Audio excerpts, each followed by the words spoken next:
Kahle siyanivusela kakhulu sethembe ukuthi niphilile namhla sincaphuna futhi sisembabane eSwazini. Siyabonga kakhulu ke ukuthi niphindze nithathe lesikhathi nibe nathi nisilalele nisiniketele lithuba lokuthi sini-update ukuthi namhla enkantolokazi kwendekeni sesicala selihambela fikaphi. Siqale ngekubonga nje ukuthi cishe solongagcina ukukhuluma sasivele sibhizi siqhubeka ngayo trial. Sibuyile namhla noma kuleli viki kusukela ngalesibili siphephile sakwathi ukuthi sichubeke nayo trial. Sesiphumile ke inkantolo seyigucile kwanamhla licala seliyaphindze lichubeke futhi ngayo umhla ka-14 June. Mhlambe nje ngicale ngokuniketa isummary yaleli viki. Labanye benu mhlambe bese nitholile emaphephandabeni ukuthi ingabe licala lihambe njani kuleli viki. Kafisha nje licala lichubekile kuleli viki. Kube la khona besilalela ikakhulu bofakazi bemaphoyisa la khona bekunema regional crime investigation branch heads akaho Manzini, Lubombo naseShiselweni. So sikwatile ke ukuthi sive ubufakazi babo la khona bebazama ukuchaza ukuthi etindzaweni letahlukahlukene noma etifundeni intabo ingabe kwendekani ngesikhathi sa June 2021 la khona eveni la Kangwane bekunema unrest. So kuthe ke nase bachubeka nobufakazi babo bakwathi sibachaze ukuthi sifundza ngesifundza ngiphi damage le yabakhona nane ukuthi yini lokwalimala nane ukuthi nangabe kwalimala impahla tabangimalini nangabe kwafa abantu la khona besibabuda khona bakwatile kuchaza ukuthi kwafa abantu abangaki. But ke lesikubonile ke ngendlela lamaphoyisa lede a prepared ngayo bekungasiwe amaphoyisa lalungele kuchaza ikakhulu ukuthi eMaswati labulawa ngalo June beka mangaki nane ukuthi eMaswati lafa abulawa yini. So lokuningi bothola ukuthi sebakukhipha bagwedlwa ngiyo i-Defense Council. Lokho uthola ukuthi nakhona impendulo dabo adivakali kahle baphele kuchaza nje ukuthi eMaswati engathi emaphoyisa saphela. We think that this is unfortunate because i-preparation yabo it was geared towards demonstrating that there was lots of property that was damaged, but they were not prepared to account on human lives that were lost, livelihoods that were destroyed, limbs that were broken.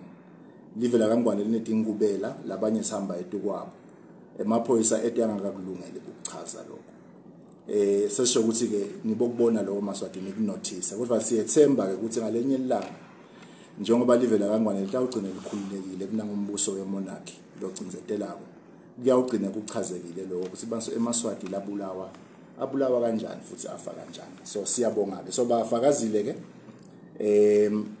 sakhona ukuthi sibeveke kusukela ngalesibili kuze bekuyitolo. Kwasekuthi ke namhla sathola ubufakazi lebese kuvela kulo nganga investigator Shiba lo se head office yemaphoyisa le umsebenzi wakhe kuku investigator tindzaba liphathelene ne-terrorism, peculiar khuni ne-organized crime.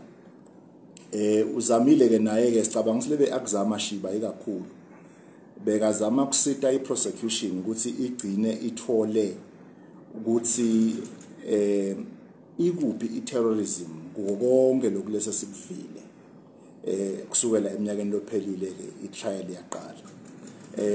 Uchazile ke naye lokuningi kodwa lebe yachaza kube sekuyatholakala ukuthi no kuyi-hearsay evidence akaphathelani nebufakazi lobendeka akhona abona. Lokunye nje lengaphindze ngikucizelele ndawukhumbula ukuthi phela ngesikhathi bonke labo bufakazi bebasolo bafakaza kusukela eminyakeni lophelile a common thread throughout all their testimonies kube kuthi kude ngisho nasinye statement sabo bonke labo bufakazi bonke 61 labafakazi lesimenshina ngisho lamunye umhlonishwa ngeligama nalesichaza ukuthi umhlonishwa Sorenso wena watholakala mhlambe uphethe Sinjembeza watholakala mhlambe ushisa store. Kude ngisho nasinye statement lesichaza lokho futhi kude ngisho nasinye statement lesichaza ukuthi ngesikhathi kuba nekudlame kangwane ikakhulu ngemhla ka29 June bebakuphi bahlonishwa kude la kuvela khona kodwa ke ninake ke konke labajajwe ngakho ikakhulu kwendeka ngemhla ka29 June la khona sathi khona kusikwafa abantu labaningi so ke sicela kusemaswati ke akubone lokho lokuthi kunebahlonishwa labahamba baye eParliament ngekuvotelwa ngini bafike basebenta umsebenzi wema constituencies nesive semaswati njengokuthunywa kwabo base sebacela ukuthi akube nedingucuko kangwane dingucuko letawubangela ukuthi live la kangwane ligcine seliphethwe ngesandla sedemocracy ekubeni sebacele lokho kwatholakala kusebathi vele sebatifakele inkingeni sebatimbele umsele. I think there was also a very disturbing threat that was apparent as lamaphoyisa beka justify lokunye lokuvela ukuthi babukeke ngathi bayekholelwa mbamba lenvo yokuthi a member of parliament cannot advocate for changes in the manner that the country is being governed without being labeled a terrorist.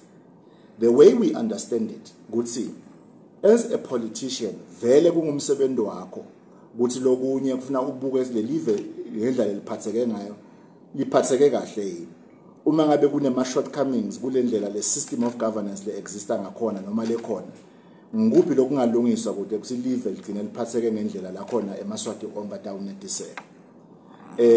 Kodwa wobona ngathi the state was offended by the mere proposition by umhlonishwa Gawuzela bacede namthandeni ukuthi akube nahulumende noma ndunankulu lokhethwe bantu akube bantu labatawukhetha ukuthi ngibando tawuphatha live bese sekuthi ke imonarchy isuke kuhulumende wazwabekisa umhlonishwa bacede wathi njengaseNgilandi where you have a constitutional monarch sikubonile lokunakulamanye amave ile suthu nayo iphethwe ngaleyo ndlela. You've got a king, you've got a government. The government is elected by the people, and that is what we are asking for in Swaziland. It is a legitimate and a reasonable agitation ukuthi bantu bafuna kuphathwa ngendlela letside ngisho naseBhayibhelini kwake kwendeka lokho. So belini ke live la kangwane ukuthi lingamelana nabantu. No one can stand against bantu and succeed. It never happens anyway. The people will have the final say. Siyabonga ke Maswati ke mhlambe ake nichazeleke ukuthi licala ke libese liyahlehliswa ke kusukela namuhla seliyawuze libuye ngemhla ka14 June njengoba bese ngishilo. Lokunye ke lokukhile kufuna nikunake ngelisuku lanamuhla kube kuthi ke sesibulalele bonke ubufakazi beprosecution. Sesive konke labakushoko ngemacala labekwe bahlonishwa. Sebalivalile ke licala labo. In other words, nelimi lebamele sithi they have closed their case. Lokusho ukuthi ke manje lokumele kwendeke sekumele sifile na i-application lesiyibita ngekuthi it's an application for discharge in terms of section 174 le tawusho ukuthi sesive konke lokushiwo i-prosecution thina njengebameli babo kude lesikubona ukuthi kulicala lelithi they are terrorists noma they were seditious or they are murderers or umhlonishwa Mabuza violated the terms of the COVID regulations. So that's what we are going to argue. Sawusa silibona ilicala bese sibuta judge ukuthi nabe judge lona liyalibona ilicala. If the judge agrees with us ukuthi nalo alilibona ilicala lokho ke sekuyawuphocelela ukuthi ijudge bese seliyabakhulula bahlonishwa benu bakwade sibabiyele emakhaya. Loyo msebenzi loyo ke noma leyo application leyo ke iyawungena ngemhla ka14 June. So siyacela ke ukuthi nikunothe lokhu Maswati asisho ukuthi bayophuma ngemhla ka14 June kodwa ngemhla ka14 June siyofaka iapplication ukuthi sicela ijudge libakhulule sesilalele bonke ubufakazi beprosecution asiliboni ilicala ngako ke ababiyele emakhaya. So kutaba khona ke ku-exchange kwamaphepha between then and now sibuye sesilungeleke ngemhla ka14 June ukuthi siwusebenzele lo msebenzi. Ngicela ke kubuye endzabeni yebail.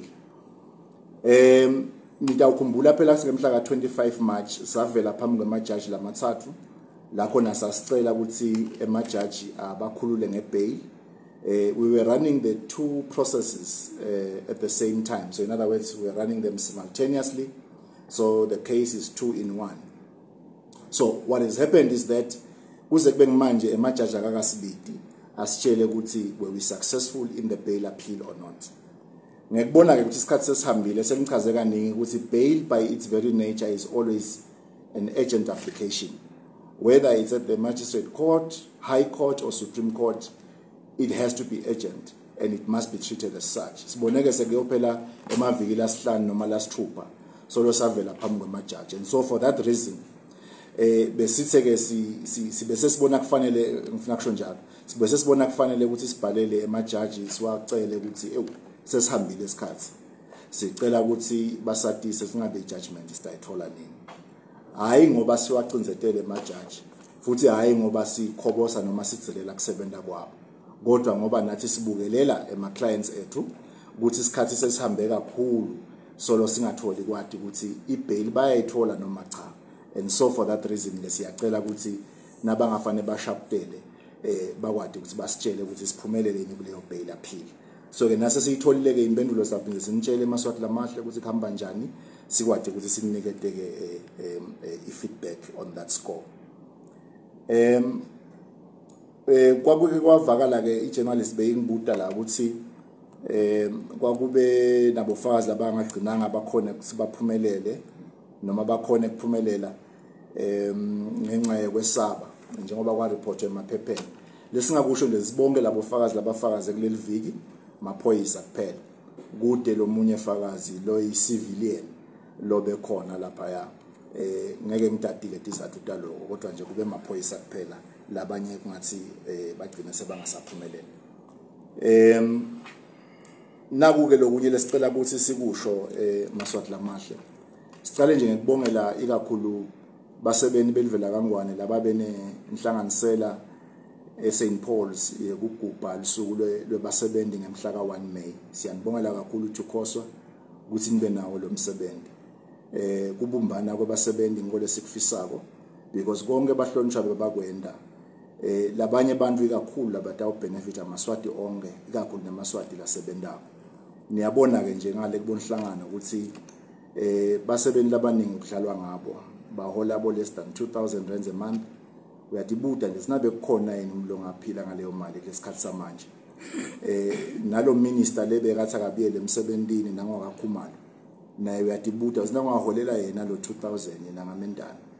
So inkinga tebasebenzi ke diningi kulelive lebe kungaba kuhle ke bekunene bekungaba kuthi lo msebenzi wangalomhla ka 1 May ucelebrate ugubhe basebenzi kube lisuku lwenjabulo kanti futhi kuphindze kube lisuku lokuthi we refocus our energies towards trying to do anything and everything possible to ensure ukuthi basebenzi bagcine amathuba emsebenzi abakhona nalabo labasebenza kubaphatheke kahle. Kodwa ke lesikubonile ke sigcine sesibona ngathi kwabe sakusahambi kanjalo. Sibonile ke sikhona laba bese bayalimala siyabafisela sibalulame nekuthi mhlambe kwabe sekubakhona kungaboni ngasolinye. Lengingakusho mina njengemmeli webahlonishwa ukuthi umhlonishwa abacede namthandeni before baboshwa bebasebenzisana cishe nawo onke amaphathi la khona eveni la Kangwane futhi bebabambisana ndinyonyane debasebenzi tukhoswa noma ngusinathi baphindze babambisana ngisho nanema students. Lebe kubhekekile ke ukuthi nakuba sebasejele nakuba umhlonishwa Gawuzela sekangekho aku exile labo labasele eveni la Kangwane bachubeke basebenzisane ngekubambisana nangekuhloniphana nangekufana ngiloko bahlonishwa labakubhekile nalebe bakufisa. Siyacela ke ukuthi nakuba sekwendekile ke lokwendekile lapha eSt Paul's asikudluliseni maswati lamahle asikudluliseni ma comrades uthi angibuta lo mnyango ngathi it was a storm in a teacup. Mangisho njalo angisho ukuthi ngiyatrivialize lokho lobe kuma concerns la raised labanye ngalamanye amavini zama ukuthi if you look at the broader backless begene nayo which is a battle to bring about a democratic dispensation in Swaziland, it's a minor thing what happened if you consider ukuthi umsebenzi kumele lesibhekene nawo unganani. Nane ukuthi mina ngiyakholela ukuthi iunity ikhona kuma progressives. How do I know? Because we all want the same thing. sonke lesikufunayo ukuthi there must be a democratic dispensation, there must be a government that is elected by the people, nanekuthi umnotho welive awusebenzele bantu. So in my view, there is unity of purpose. Mhlambe singahlukana ngema tactics, singahlukana nangetindlela, singahlukana futhi nangema inclinations ethu ukuthi sithi akufike ini before kufika ini. But above all, ngicabanga ukuthi is united. I have had the opportunity to speak to Umhlonishwa Gawuzela. I have also spoken to Umhlonishwa Makhanya and others. Lebe mhlambe bakhona ngalolu suku lokufaka phakathi President Wesnas to try and understand what went down. I have also expressed to them what our expectation is going forward, and therefore we call on all Swazis and all progressive formations to rally behind their leaders as we continue to agitate for a democratic dispensation in Swaziland. Sicabanga kusesedute lapho siyakhona. Siyabonga kakhulu ke. Ngicela ukuthi sale siyendlulisa nje lenzaba yase St Paul's. Singabe lo solo sikhuluma into yenye. Nangabe kukhona lokusele, sicela kuhambe kuyokhulunywa etafuleni emaceleni. We are ready to assist where we can. We shouldn't allow ourselves to be defocused from the mission at hand, because the mission at hand is a generational mission. Lokungakafanele ukuthi siyicompromise ngetinto that are otherwise very negligible in the broader scheme of things. Siyabonga kakhulu. Lokunye lengakugcizelela ke ukuthi sengigcina. Njengoba sengichazile sibahlonishwa, they were working with all of these political parties, all of these formations. Now, mina njengemmeli wabo ngibhekekile ukuthi ngichubeke ngisebenzisane nabo bonke labo bantu. Le umhlonishwa baqede namthandeni bekasebenzisana nabo asengakangena ejele. That is why ekusebenzeni kwami utangikhanza ku-EFF. I've sat down nabo Floyd in Johannesburg. I've had meetings with the EFF leadership in South Africa. And I've met various leaders in Swaziland, the political parties, be it Pudemo, be it Swalimo, be it SPLM or CPS. I've had engagements with many leaders in their various capacities, and I will continue to do so. Having said that, bahlonishwa bathi nabaya ejele bobabili bebanganawo emaphathi. Nemhlonishwa Gawuzela wathi nakahamba aya exile bekanganayo iphathi. But loku establishwa kwe Swalimo has rejuvenated and has encouraged many Swazis to join the struggle. And it has been celebrated by many of us who believe in multi democracy. And so we encourage that. And we also encourage the political parties that have been there before to continue to work with all progressive formations. It doesn't matter kusafike itolo noma fike namhla noma fike nini. And that is what we expect. And me, in my role as their attorney and somebody who represents them currently in the public space, I will also continue to work with those people. Now, understand that within that context. If as political formations, sinebulukuni, uthi sivane, noma sikhulumisane, nethi sibambisane kusesengmanje, how can we even begin to negotiate with our strategic enemy? How can we even begin to negotiate with the monarchy? Lesikholela ukuthi kufanele isuke ekuholeni live ngalendlela eliholeka ngayo. Ibe a constitutional monarch. So we must be able to work together so that if time comes to dialogue, you dialogue with anybody. It doesn't matter what they have done in the past. It doesn't matter the views that they have held in the past, and it doesn't matter how much you disagree with those views. And that is called political tolerance.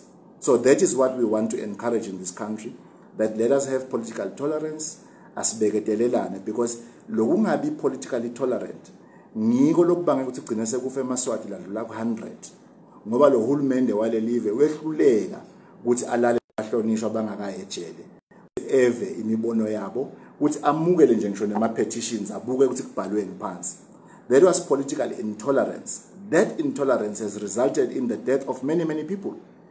That intolerance ngiyo lele banga ukuthi ema-osu njengoba sila namhlanje agcwele lonke lelive nemaphoyisa ehle enyuka esikhundleni sekusafuneka igebengu abhiza afuna abantu labasupport abahlonishwa. That is intolerance. So siyacela ke maswatini ukuthi akube nale understanding nekubeketelelana lokutawu kwenda ukuthi noma sesiyitholile le democracy kube nekuthula eveni sikwathi kubeketelelana ngato tonke isikhathi. Siyabonga ke maswati lamahle ngicabanga ukuthi sengishaya engafika ekugcineni. Uma ngabe khona labanemibuto nangabe khona le pressing ngawuchecka lapha ku social media, maybe I might have to answer those uma ngabe khona mhlambe lo divela ngasakaphendule kahle ngingadi kuma journalists ami nsinze konke na going once going twice. Thank you, Mr. Mngomezulu. I think you have touched so much. I think most of our people here are saying thank you, Mr. Mngomezulu, for a great speech and the wise words of encouragement. Maybe one would want to know at home, are the MPs doing fine in terms of their stay in prison? Maybe you can briefly tell the viewers at home how are the parliamentaries doing inside? Yes. No, thank you very much. Bahlonishwa abaphili eMaswati baphilile yebo kona lijele akusinza olelula kangabo kodwa isikhathi lesithe phela kusukela ngaJuly kodwa they remain in high spirits. They remain in high spirits and they still want to also appreciate your support yenu, your prayers and your encouragement ngokwehlukahlukana kwethu. So but baphilile umhlonishwa wamthandeni uyajima kakhulu ejele. So otherwise they are doing very well.